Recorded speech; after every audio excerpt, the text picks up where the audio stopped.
My name is Emily Chiyeko Weerts, and I'm telling my quilt story at the Austin Modern Quilt Guild in Austin, Texas. Today is Saturday, February 8th, 2025.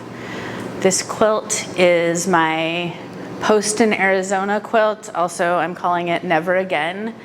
And I made it as a tribute to my grandparents, who were both incarcerated during World War II in Poston, Arizona. They met after the war, after the camps, but they happened to both be here between 1942 and 1945.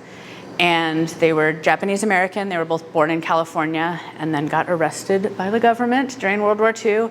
And their families, them and their families, had to live in this desert internment camp during the war. And some choices I made about the quilt are, I designed it based on the map of just a small portion of the camp. There were almost 18,000 people that were incarcerated, so this is like a small subset. And each of these blocks was a block of barracks, many barracks, rec halls, mess hall, an ironing station, laundry, and lavatories.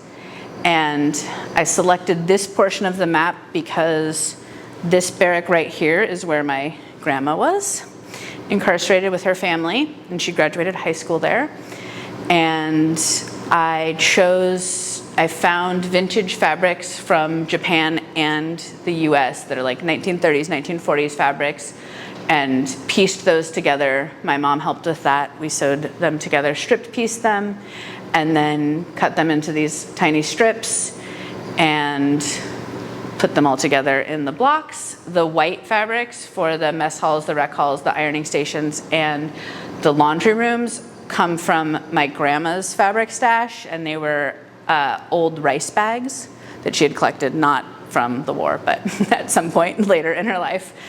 And yeah, I just quilted it all using a simple diamond shape that also happens to be the same size and dimensions as chain link fencing.